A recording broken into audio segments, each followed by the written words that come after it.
Welcome back to Srikanth sir history classes YouTube channel. I hope మీరందరూ కూడా ఆ previous video చూసారని నేను అనుకుంటున్నాను. రైట్, ఆ వీడియోలో అయితే మనం చరిత్ర యొక్క నిర్వచనం, చరిత్ర అనే మాట ఎక్కడి నుంచి వచ్చింది, సో చరిత్రకు పురావస్తు శాస్త్రానికి ఉన్నటువంటి వ్యత్యాసం, పోటీ పరీక్షల్లో భారతదేశ చరిత్ర యొక్క ప్రాధాన్యత, సో ఇత్యాది అంశాలు అన్నీ కూడా మనం ప్రీవియస్ వీడియోస్లో మనం చూసాం. సో ఈ వీడియోలో కంప్లీట్గా చరిత్ర గురించి మరికొన్ని విషయాలు మనం నేర్చుకునే ప్రయత్నం చేద్దాం. పోటీ పరీక్షలకు ప్రిపేర్ అవుతున్న అభ్యర్థులందరి దగ్గర ఈ యూట్యూబ్ ఛానల్ అనేది ఉండాల్సిందే. సో ఎందుకంటే భారతదేశ చరిత్ర గురించి సమగ్రమైనటువంటి అంశాలను మనం ఇక్కడ చర్చించుకోబోతున్నాం. కాబట్టి మీలో ఇంకెవరైనా ఈ యూట్యూబ్ ఛానల్ని ఎవరైనా సబ్స్క్రైబ్ చేసుకోకపోతే please do subscribe this channel. Right, so ఇక వివరాల్లోకి వెళ్తే చరిత్ర గతాన్ని అధ్యయనం చేయటం చరిత్ర పితామహుడైనటువంటి హెరోడోటస్. సో ఈయన ఏం చెప్తున్నాడు అంటే చరిత్ర నిర్మించాలి అంటే ఖచ్చితంగా ఏం కావాలి అంటున్నాడు, ఆధారాలు కావాలి. గతాన్ని గాలిలో నిర్మించలేమండి. గతాన్ని నిర్మించాలి అంటే ఖచ్చితంగా మనకి ఆధారాలు అవసరం.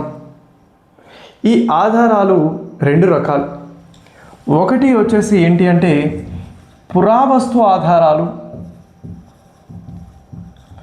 ఇక రెండవ రకం ఏంటి అంటే చారిత్రక ఆధారాలు. సోర్సెస్ ఆర్ టూ టైప్స్ అండి. First one is archaeological sources and second one is historical sources. Right, so ముందుగా మనం ఈ యొక్క పురావస్తు ఆధారాల గురించి అధ్యయనం చేసి ఆ తర్వాత చారిత్రక ఆధారాల గురించి మాట్లాడదాం. రైట్, ఈ పురావస్తు ఆధారాలు వచ్చేసరికి మనం అంటే పురావస్తు శాస్త్రజ్ఞుడు గతాన్ని నిర్మించడానికి ఈ ఆధారాలపైన ఆధారపడతాడు కాబట్టి వీటిని పురావస్తు ఆధారాలు అంటున్నారు.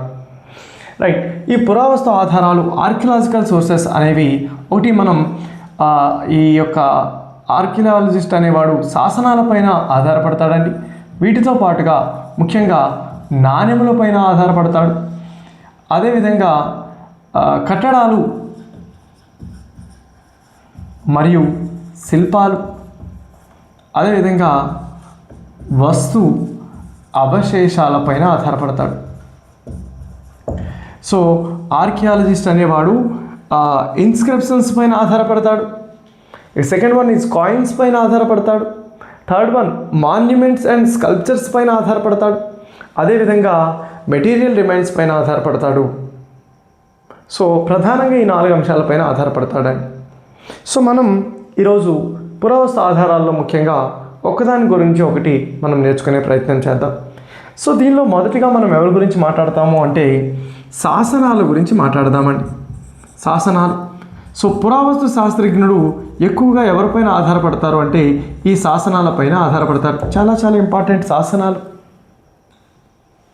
సో శాసనాలని ఇంగ్లీష్లో ఇన్స్క్రిప్షన్స్ అనే పేరుతో పిలుస్తారండి. శాసనము అంటే ఏంటి? శాసనము అంటే ఏంటి? ఒక గట్టి ఉపరితలం పైన చెక్కబడిన లిపిని శాసనము అని పిలుస్తారండి. ఒక హార్డ్ సర్ఫేస్ పైన లిపిని ఇన్స్క్రిప్ట్ చేయాలి, దాన్నే ఏమని పిలుస్తారు అంటే శాసనము అంటారు. రైట్, ఇక్కడ ఈ శాసనాలు అనేవి 3 రకాలు అండి. శాసనాలలో ఉన్న సమాచారం ఆధారంగా శాసనాలు 3 రకాలు. ఒకటి ఏంటి అంటే ప్రశస్తి శాసనము. రెండవ రకం ఏంటి అంటే రాజాజ్ఞలు. మూడవ రకం ఏంటి అంటే దాన శాసనాలు. గమనించాలి, శాసనంలో ఉన్న సమాచారం ఆధారంగా శాసనాలని 3 రకాలుగా పురావస్తు శాస్త్రజ్ఞులు విభజించటం జరిగింది. దానిలో మొదటిది ఏంటి అంటే ప్రశస్తి. వీటిని ఇంగ్లీష్లో యూలజీస్ అంటారండి, ప్రశస్తి శాసనాలు. ఇక రెండవ రకం ఏంటి అంటే రాజాజ్ఞలు, ఎడిక్ట్స్ అనే పేరుతో పిలుస్తారు. మూడవ రకం ఏంటి అంటే దాన శాసనాలు, వీటిని డొనేటివ్ ఇన్స్క్రిప్షన్స్ అంటారు. అంతేకాదండి, ఇవి రాగి రేకులపైన వేస్తారు కాబట్టి వీటిని ఏమని పిలుస్తారు అంటే తామ్ర ఫలక శాసనాలు అని పిలుస్తారు. రాగి రేకులపైన వేస్తారు కాబట్టి వీటిని తామ్రపలక శాసనాలు, కాపర్ ప్లేట్ ఇన్స్క్రిప్షన్స్ అనే పేరుతో పిలుస్తారు. రైట్. అయితే ముందుగా మనం ప్రశస్తి గురించి మాట్లాడదామండి. ప్రశస్తి శాసనాలు అంటే ఏంటి? యూలజీస్. ప్రశస్తి శాసనం అంటే ఏంటి? ఏమీ లేదండి, చాలా సింపుల్. ఒక రాజు యొక్క కీర్తి ప్రతిష్టలు అదేవిధంగా యుద్ధ విజయాల గురించి పేర్కొనే శాసనాలని ఏమని పిలుస్తారు అంటే ప్రశస్తి శాసనాలు అంటారండి. ఒక రాజు యొక్క లేదా ఒక చక్రవర్తి యొక్క యుద్ధ విజయాల గురించి కానీ అతని యొక్క కీర్తి ప్రతిష్టల గురించి కానీ పేర్కొన్న శాసనాలని ప్రశస్తి అంటారు. ప్రశస్తి అనే మాట సంస్కృత మాట అండి. ప్రశస్తి అంటే అర్థం ఏంటి అంటే ప్రశస్తి అంటే అర్థం పొగడతా అని అర్థం అండి. పొగడతా. సో మీరు గుడ్డిగా గుర్తుపెట్టుకోవాలి, ఒక చక్రవర్తి యొక్క విజయాల గురించి పేర్కొన్న శాసనాలని ప్రశస్తి శాసనాలు అంటారు. ఉదాహరణకు గౌతమిపుత్ర శాతకర్ణి యొక్క నాసిక్ శాసనం కావచ్చు. అదేవిధంగా రెండవ పులకేసి యొక్క ఐహోలు శాసనం. సో సముద్రగుప్తుడి యొక్క అలహాబాద్ శాసనం. సో ఇవన్నీ కూడా దేనికి ఉదాహరణలు అంటే ప్రశస్తి శాసనాలకు ఉదాహరణ.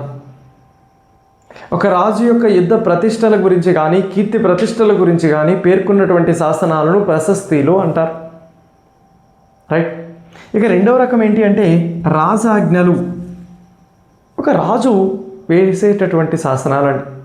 రాజు తన రాజ్యంలో ఉన్న ప్రజలతో మాట్లాడటం కోసం వేసే శాసనాలను ఏమని పిలుస్తారు అంటే రాజాజ్ఞలు. మనం వీటిని రాయల్ ఆర్డర్స్ అనొచ్చండి, రాజాజ్ఞలు. సో మరి దీనికి ఉదాహరణగా మనం ఏం చెప్తాము అంటే మనకి మౌర్యుల కాలంలో ఉన్నటువంటి అశోకుడు వేయించిన శాసనాలు అన్నీ కూడా దేనికి చెందుతాయి అంటే రాజాజ్ఞల కిందకే వస్తాయండి. అశోకుడి యొక్క శాసనాలు అన్నీ కూడా మనకి రాజాజ్ఞల కిందకి వస్తాయి. భారతదేశ చరిత్రలో మొట్టమొదటిసారిగా శాసనాల ద్వారా ప్రజలతో మాట్లాడినటువంటి మొట్టమొదటి చక్రవర్తిగా ఎవరిని కీర్తిస్తారు అంటే అశోకుడిని పిలుస్తారండి. భారతదేశ చరిత్రలో శాసనాల ద్వారా ప్రజలతో మాట్లాడిన మొట్టమొదటి చక్రవర్తిగా అశోకుడిని పిలుస్తారు.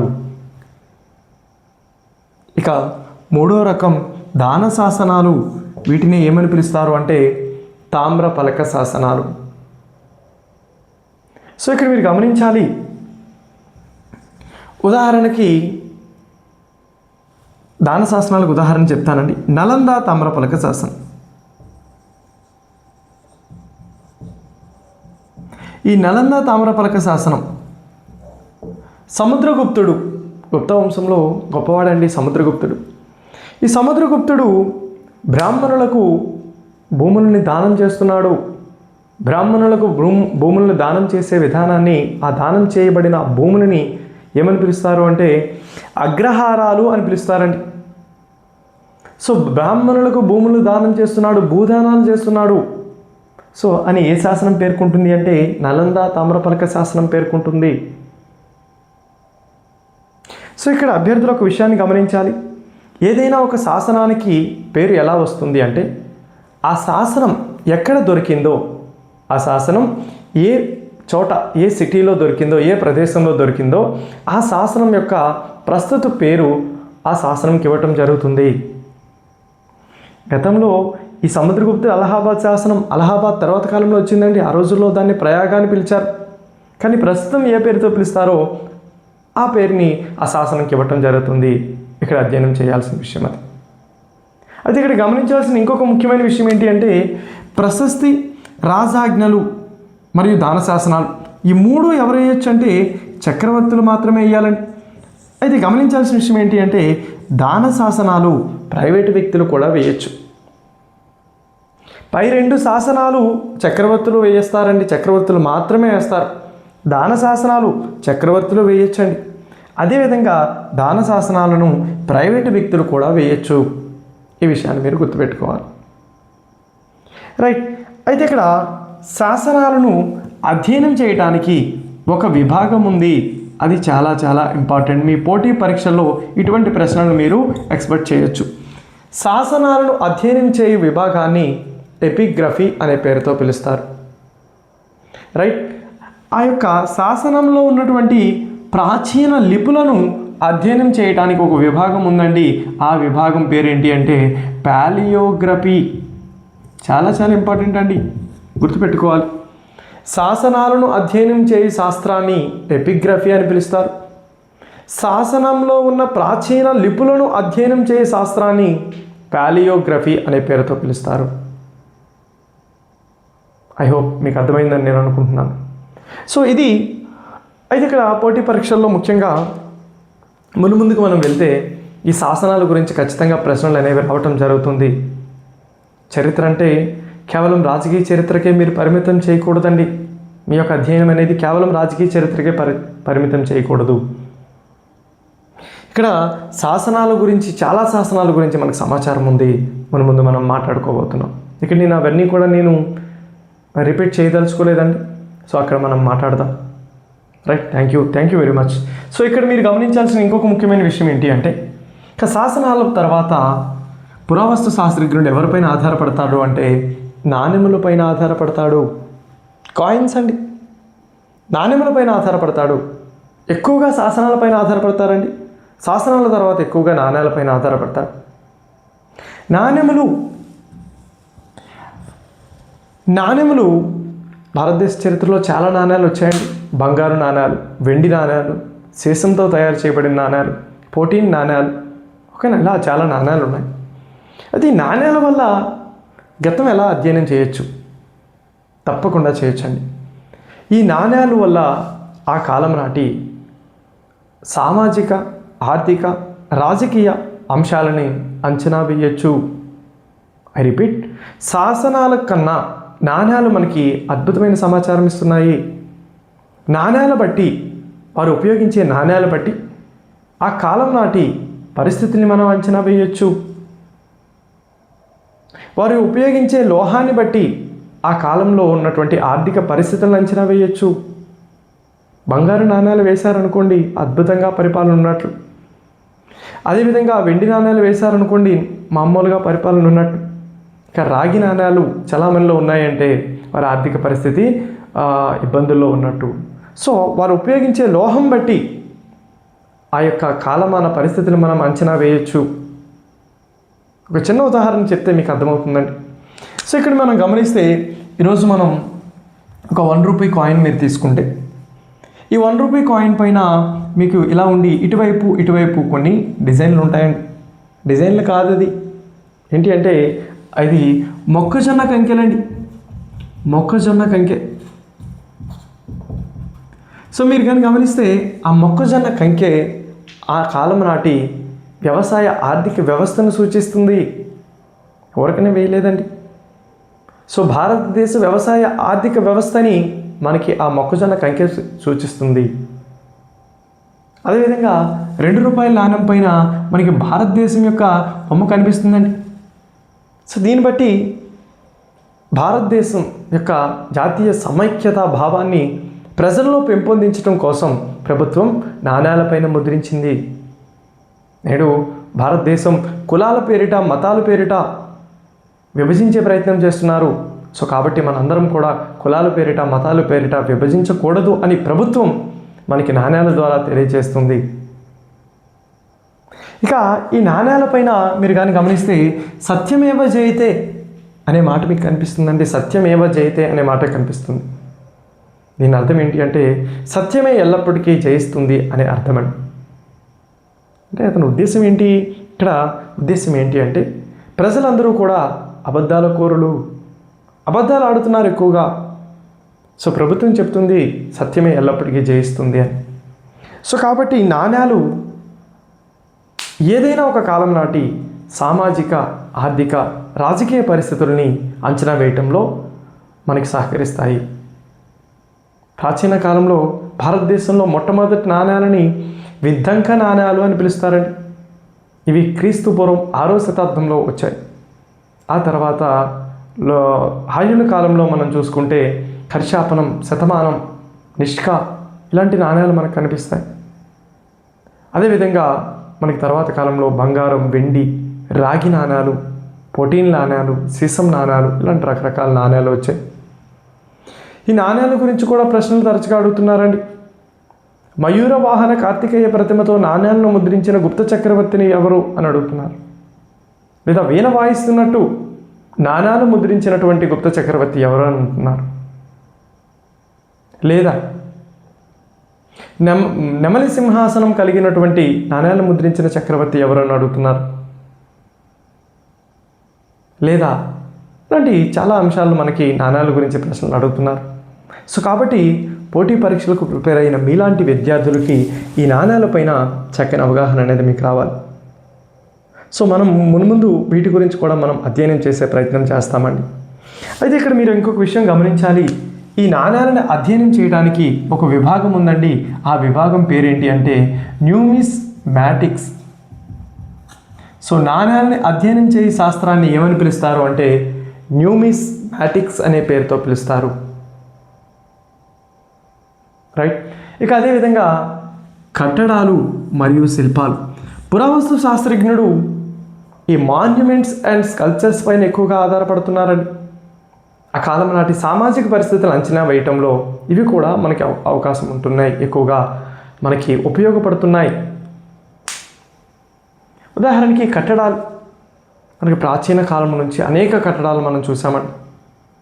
సింధు కాలం నాటి పట్టణ నిర్మాణం కానీ మీరు చూస్తే నేటి వారి యొక్క సాంకేతిక పరిజ్ఞానానికి నేటి తరం వారు కూడా ఊహించడం లేదండి అంతటి అద్భుతమైనటువంటి సాంకేతిక పరిజ్ఞానం సింధు ప్రజలు.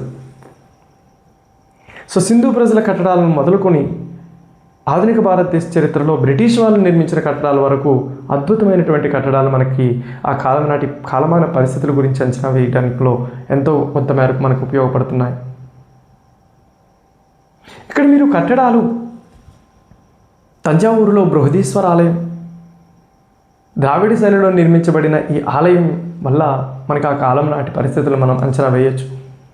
సుమారు 13 అంతస్తులు గోపురం కలిగి, అదేవిధంగా అద్భుతమైనటువంటి ఒక 80 టన్నుల వరకు ఉన్నటువంటి ఒక రాయిని ఆ యొక్క ఆలయం పైన ఉంచడం నేటికి సాధ్యం కావటం లేదండి. ఇది ఎలా వేశారు ఏంటి అనేది. అదేవిధంగా మొఘళ్ళ కాలంలో నాటి తాజ్మహల్ నిర్మాణం, ప్రపంచ ప్రఖ్యాతగాంచిన ఈ తాజ్మహల్ నిర్మాణం, పాలరాతి కట్టడం ఎలా నిర్మించి ఉంటారు. షాజహాన్ లాంటి మొఘల్ చక్రవర్తి ఈ తాజ్మహల్ నిర్మాణం కట్టడం వల్ల. సో చాలామంది ఏమంటారంటే షాజహాన్ కాలాన్ని స్వర్ణయుగం అని పిలుస్తారండి. కొంతమంది ఏమంటారంటే లేదండి, షాజహాన్ కాలంలో చాలామంది సామాన్య ప్రజల ఆర్థిక వ్యవస్థ చిన్నాభిన్నమైంది, రాజు పట్టించుకోలేదు, రాజు ఎంతసేపు కట్టడాలపైన దృష్టి పెట్టాడు. సో దీన్ని బట్టి ఆ కాలం నాటి ఆర్థిక వ్యవస్థను మనం అంచనా వేసే అవకాశం ఉంది. సో కాబట్టి కట్టడాల వల్ల మనకి అనేక అంశాలు తెలుస్తున్నాయి. ఇక అదేవిధంగా శిల్పాలండి, అనేక శిల్పాలు మనకు దొరికాయి. సో ఆ కాలంలో ఏ మతాలను స్వీకరించారు. మనకి పశ్చిమ గాంగరాజు రాచమల్లుడు కాలంలో అతని మంత్రి అయినటువంటి చాముండరాయులు అనే వ్యక్తి శ్రావణ బెనగొలలో ఒక అద్భుతమైనటువంటి ఏకశిల నగ్న విగ్రహాన్ని నిర్మించాడు. గోమటేశ్వరుడు యొక్క విగ్రహం అండి. ప్రతి 12 సంవత్సరాలకు ఒకసారి మహా మస్తాభిషేకాన్ని జరపడం జరుగుతుంది. అదేవిధంగా మీరు కానీ 13వ శతాబ్దంలో కాకతీయుల యొక్క కాలంలో రామప్ప ఆలయం మీరు కానీ చూస్తే ఆ రామప్ప ఆలయపు గోడలపైన ఉన్నటువంటి ఆ శిల్పాలను బట్టి పేరిణి తాండవం, తెలంగాణ యొక్క రాష్ట్ర నృత్యం అండి పేరిణి తాండవం. సో ఆ కాలం నాటి పరిస్థితిని మనకి చక్కగా చెప్తుంది. ఈ పేరిణి తాండవం అనేది యుద్ధాలకు వెళ్ళే ముందు ఆ సైనికుల్లో ధైర్యాన్ని నింపడం కోసం ఈ పేరిణి తాండవాన్ని ఆ రోజుల్లో ఆడేవారంట. అదేవిధంగా ఈ ఆలయం యొక్క ఇంకలో మనం చూసుకుంటే ఒక అద్భుతమైనటువంటి శిల్పం మీకు కనిపిస్తుందండి. కాళ్ళకు మెట్టెలు, మెడలో మంగళసూత్రం, చీరకట్టు. సో ఇవన్నీ చూస్తే 13వ శతాబ్దంలో స్త్రీ యొక్క వస్త్రధారణ ఏ విధంగా ఉండేది. వివాహిత స్త్రీ మంగళసూత్రాన్ని కాళ్ళకు మట్టెలను ఏ విధంగా ధరించేది ఇత్యాది అంశాలు మనకి ఈ యొక్క శిల్పాలను చూడగా మనకి అర్థమవుతుందండి. సో కట్టడాలు శిల్పాల ద్వారా ఆ కాలమాన పరిస్థితులను మనం అంచనా వేయవచ్చు.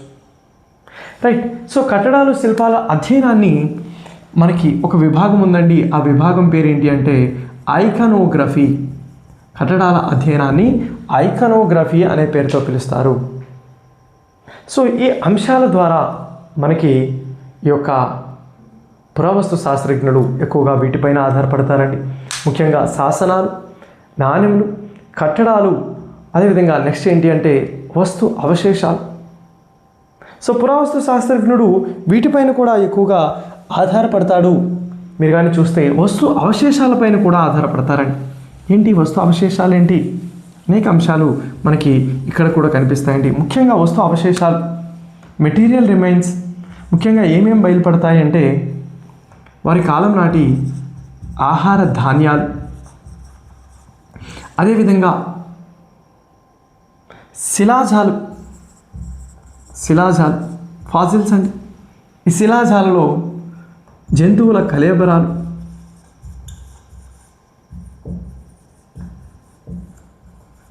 ఓకేనా. సో అదేవిధంగా మీరు చూసుకుంటే వారి కాలం నాటి పనిముట్లు, టూల్స్ అండి, పనిముట్లు లేదా వారి యొక్క ఆయుధాలు, అదేవిధంగా ఇళ్ళ అవశేషాలు అంటే ఏమొస్తాయి? కుండలు, ఓకేనా, ఇటువంటి అంశాలు. అదేవిధంగా ఆ కాలం నాటి ఆభరణాలు. సో వారి కాలంలో ఎటువంటి ఆభరణాలు వీరు ధరించారు. మరి అదేవిధంగా ఆ కాలం నాటి మీరు చూసుకుంటే ఈ యొక్క పురావస్తు శాస్త్రజ్ఞులు ఆ కాలం నాటి కుండలు, అదేవిధంగా ఇటుకలు, ఓకేనా. సో ఇటువంటి అంశాలు. ఇక వారి యొక్క వస్త్రాలు అంటే పెద్ద పెద్ద చీరలు ఏం బయటపడవండి. వస్త్రాలు అంటే చిన్న చిన్న గుడ్డ ముక్కలు లాంటివి బయటపడతాయి. సో వీటన్నిటినీ మనం ఏమని పిలుస్తాము అంటే వస్తు అవశేషాలు అని పిలుస్తాం.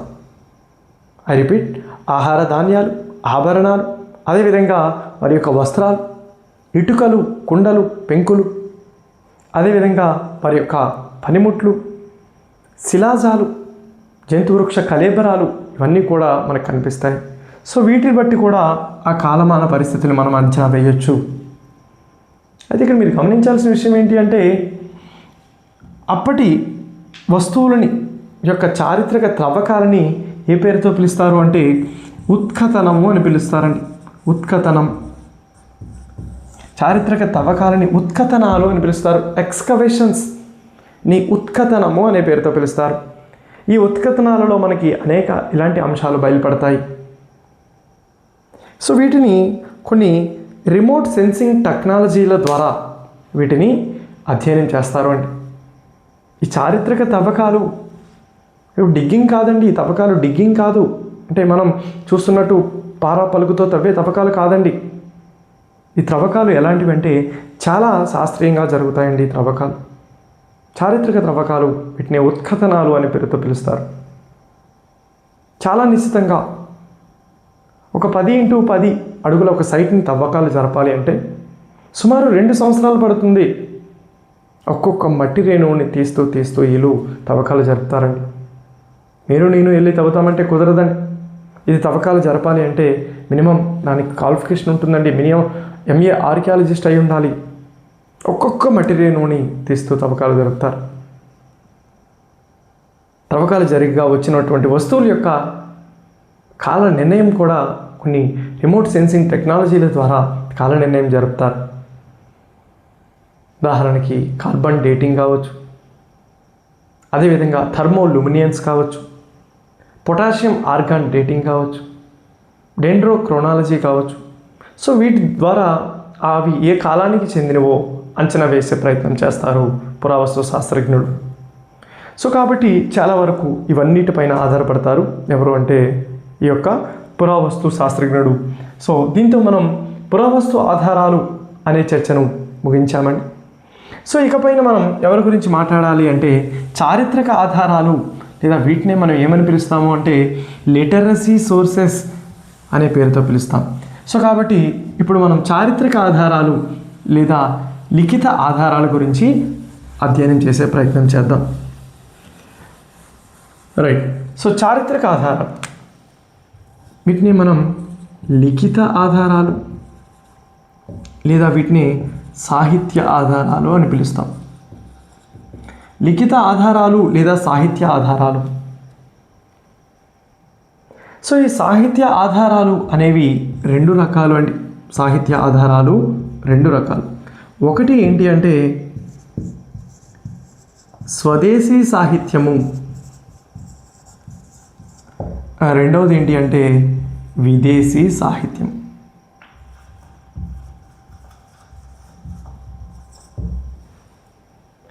ఒకటి భారతదేశంలో ఉన్నటువంటి కవులు, రచయితలు, చరిత్రకారులు భారతదేశం గురించి మనకిస్తున్నటువంటి సమాచారాన్ని స్వదేశీ సాహిత్యంగా పరిగణిస్తాం.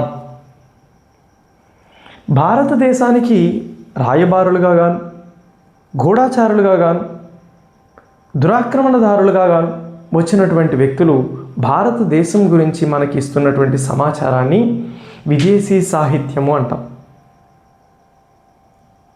Okay. So indigenous sources, foreign sources అండి. Okay right. స్వదేశీ సాహిత్యం గురించి మనం మాట్లాడితే స్వదేశీ సాహిత్యం మళ్ళీ రెండు రకాలు అండి. స్వదేశీ సాహిత్యం రెండు రకాలు. ఒకటి ఏంటి అంటే మతపరమైనవి, మతపరమైన సాహిత్యము. ఇంకోటి ఏంటి అంటే లౌకిక సాహిత్యము. సో స్వదేశీ సాహిత్యము రెండు రకాలు. ఒకటి రిలీజియస్ రికార్డ్స్ అండి, ఇంకోటి ఏంటి అంటే సెక్యులర్ రికార్డ్స్. సో ఒకసారి మనం చూద్దాం మతపరమైన సాహిత్యము. సో ఇవి మళ్ళీ మూడు రకాలు. ఒకటి ఏంటి అంటే హిందూ మత సాహిత్యం, అదేవిధంగా ఇంకోటి ఏంటి అంటే జైన మత సాహిత్యం, అదేవిధంగా బౌద్ధ మత సాహిత్యము. గమనించాలి, ఆధారాలు రెండు రకాలు, పురావస్తు ఆధారాలు, చారిత్రక ఆధారాలు.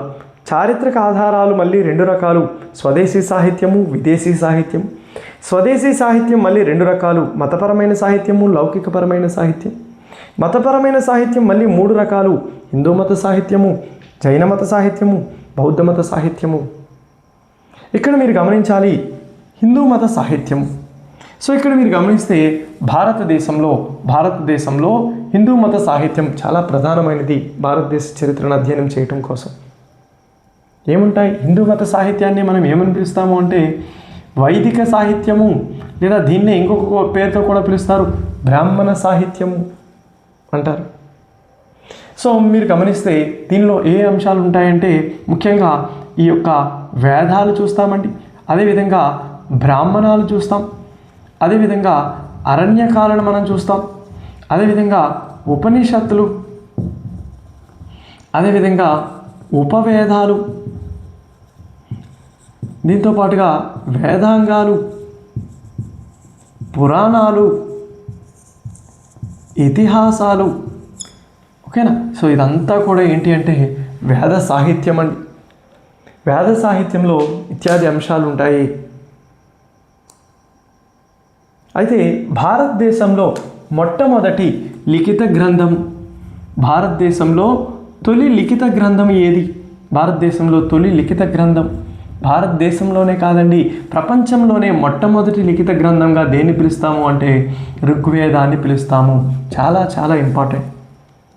ప్రపంచంలోనే మొట్టమొదటి లిఖిత గ్రంథము ఋగ్వేదము. ఇది ఎప్పుడు రాయబడింది అంటే క్రీస్తు పూర్వం 1500 BCలో రాయబడిందండి. క్రీస్తు పూర్వం 1500లో రాయబడింది ఈ యొక్క ఋగ్వేదము అనే గ్రంథం. వేదాలు 4 ఉంటాయండి, ఋగ్వేదము, యజుర్వేదము, సామవేదము, అథర్వణ వేదం. దానిలో మొట్టమొదటి వేదం ఋగ్వేదం అండి. భారతదేశంలోనే కాదండి ప్రపంచంలోనే రాయబడిన మొట్టమొదటి గ్రంథంగా దీన్ని పిలుస్తాము. రైట్. అదేవిధంగా మీరు చూసుకుంటే నెక్స్ట్ జైన మత సాహిత్యము, వర్ధమాన మహావీరుడు స్థాపించిన జైన మతం. సో జైన మతానికి సంబంధించిన సాహిత్యం కూడా ఉందండి. జైన మతం యొక్క పవిత్రమైన గ్రంథాలు ఏంటి అంటే ద్వాదశ అంగాలు. ద్వాదశ అంగాలండి. వీటితో పాటుగా పరిశిష్ట పర్వాన్. సో దీంతో పాటుగా మనకి అనేక అంశాలు ఉంటాయండి. వట్టికేరు కార్తికేయ రాసిన యతి వృషభ, అదేవిధంగా తిరుతక్క దేవర రాసిన శివగ సింధమణి. అదేవిధంగా మీరు కానీ చూస్తే మనకి జైన మతానికి సంబంధించి చాలా గ్రంథాలు మనకి అందుబాటులో ఉన్నాయి. కల్పసూత్ర, భద్రబాహు రాసిన కల్పసూత్ర. సో మనం కంప్లీట్గా జైన మతం గురించి సుమారు 4 గంటల సేపు మాట్లాడాల్సిన అవసరం ఉందండి. సో దీనిలో నేను ఈ జైన మత సాహిత్యం గురించి ఇంకొంచెం వివరంగా మాట్లాడతాను. సో బ్రీఫ్గా ఈరోజు టాపిక్ ఏంటి అంటే ఆధారాలు. సో ఎలా అధ్యయనం చేయాలి ఏంటి అనే వాటి గురించి మాట్లాడుతాను.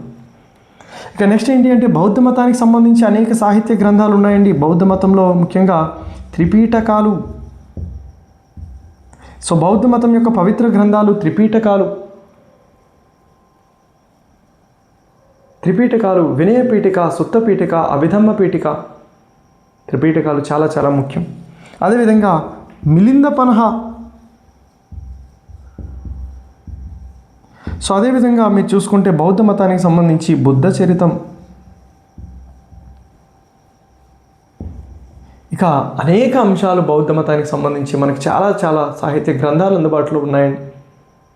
సో కాబట్టి ఇక్కడ మనం వాటి గురించి మనం మాట్లాడే ప్రయత్నం తర్వాత చేద్దాం. ఎందుకంటే ఈ బౌద్ధ మతం గురించి సుమారు నేను ఒక 4 గంటల సేపు మాట్లాడే ప్రయత్నం చేస్తాను మన ముందు వీడియోస్లో. సో కాబట్టి ఇక్కడ మనం వాటి గురించి ఇంకా లోతుగా మనం తర్వాత మాట్లాడే ప్రయత్నం చేద్దాం.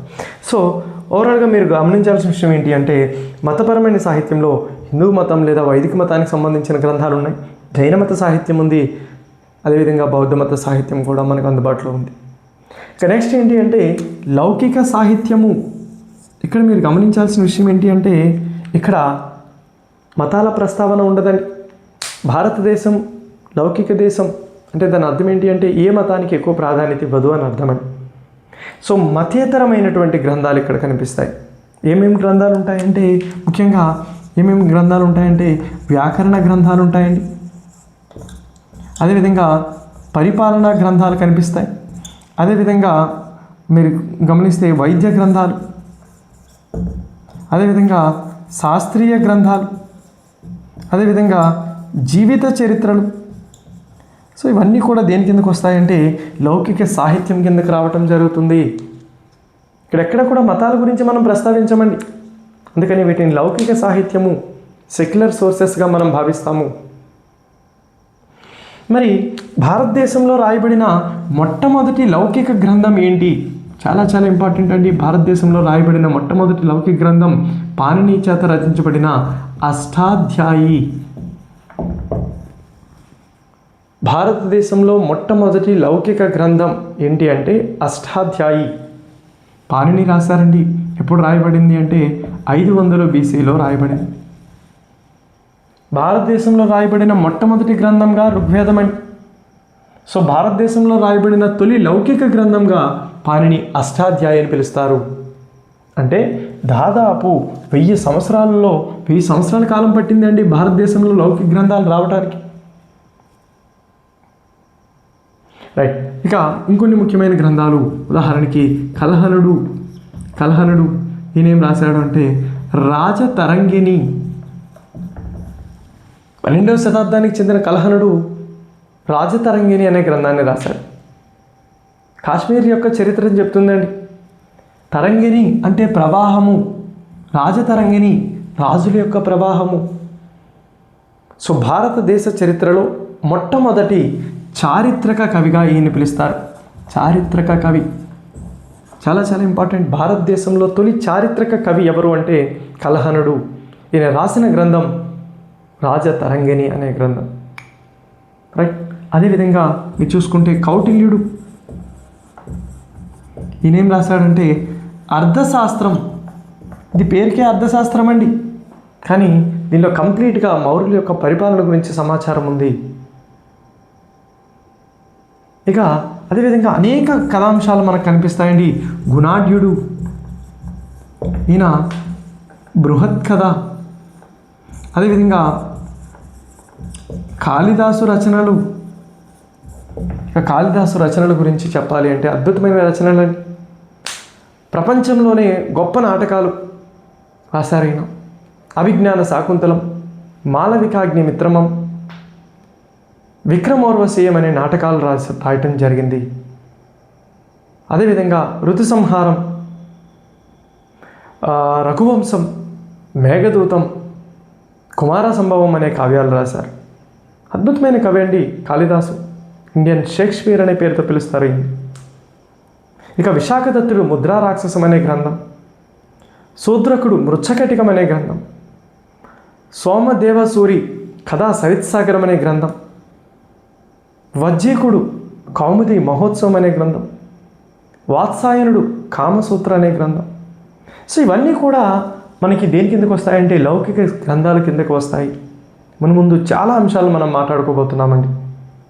సో ఇదంతా ఏంటి అంటే స్వదేశీ సాహిత్యము, మతపరమైనవి, లౌకికపరమైన సాహిత్యం. సో దీంతో మనకి స్వదేశీ సాహిత్యం కంప్లీట్ అయిందండి. ఇప్పుడు మనం ఎవరి గురించి మాట్లాడతామంటే విదేశీ సాహిత్యం గురించి మాట్లాడదాం. సో భారతదేశానికి రాయబారులుగా గాను గూఢాచారులుగా వచ్చినటువంటి కొందరు భారతదేశానికి గురించి కొన్ని విషయాలు పేర్కొన్నారండి. సో వాటినే మనం విదేశీ సాహిత్యంగా మనం పిలుస్తామండి. అయితే ఇక్కడ మీరు గమనించాల్సిన ఇంకొక ముఖ్యమైన విషయం ఏంటి అంటే స్వదేశీ సాహిత్యము కన్నా విదేశీ సాహిత్యం అనేది నమ్మదగినది.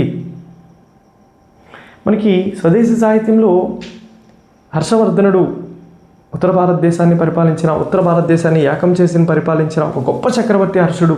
పుష్యభూతి వంశానికి చెందినవాడండి. ఈయన గుప్తుల తర్వాత కాలంలో మనకు కనిపిస్తాడు.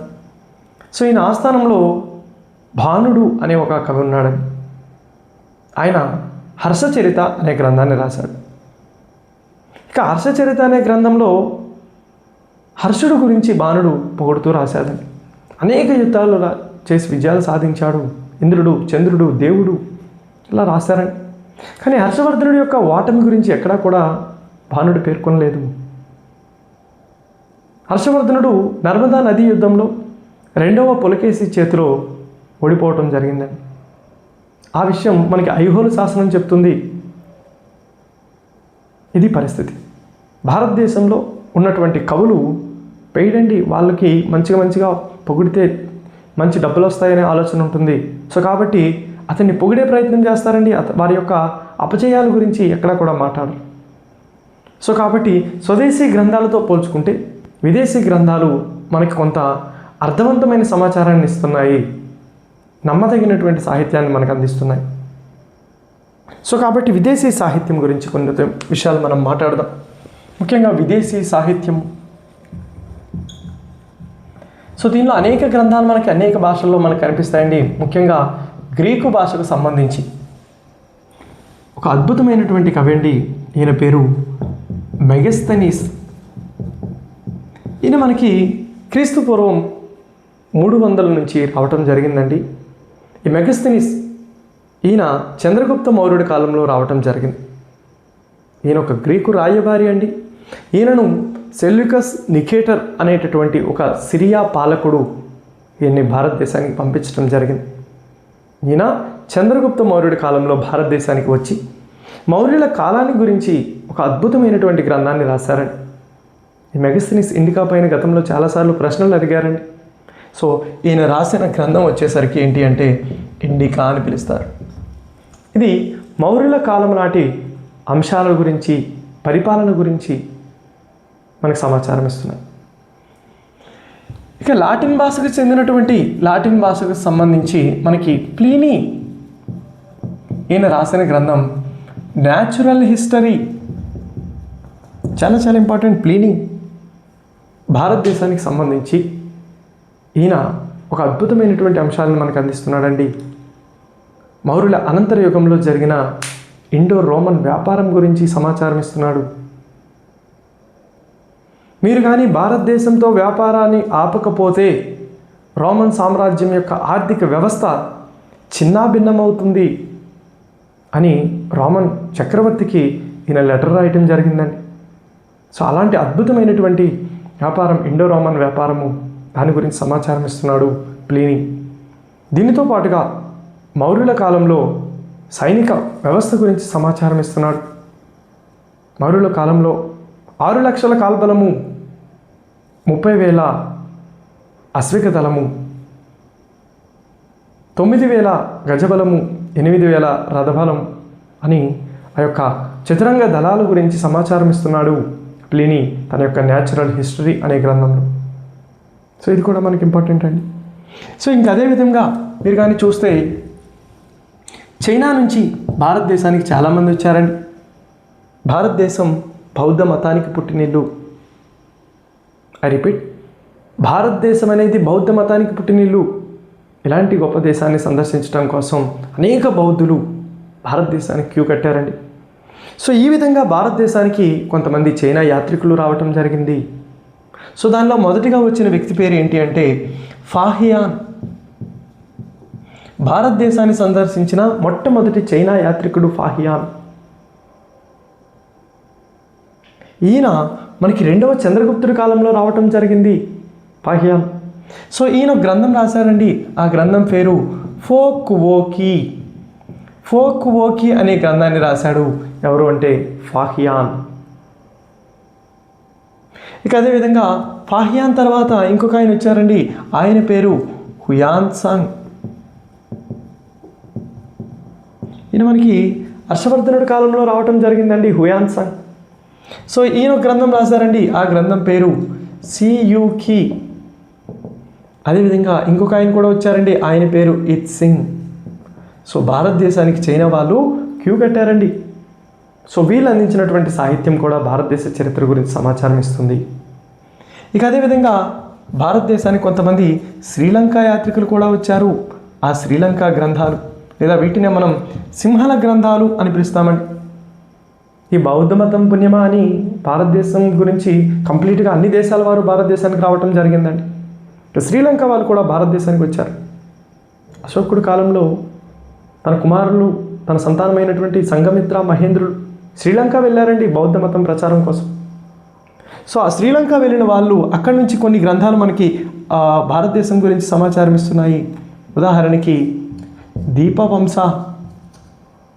అదేవిధంగా మహావంశ, గౌతమ బుద్ధుడి గురించి చెప్తున్నారండి. అదేవిధంగా వంశతపకాశిని, అదేవిధంగా కులవంశ. సో ఈ గ్రంథాలన్నీ శ్రీలంకకు సంబంధించిన గ్రంథాలు. వీటిని సింహల గ్రంథాలు అని పిలుస్తారు. ఇక అదేవిధంగా టిబెట్ దేశానికి సంబంధించి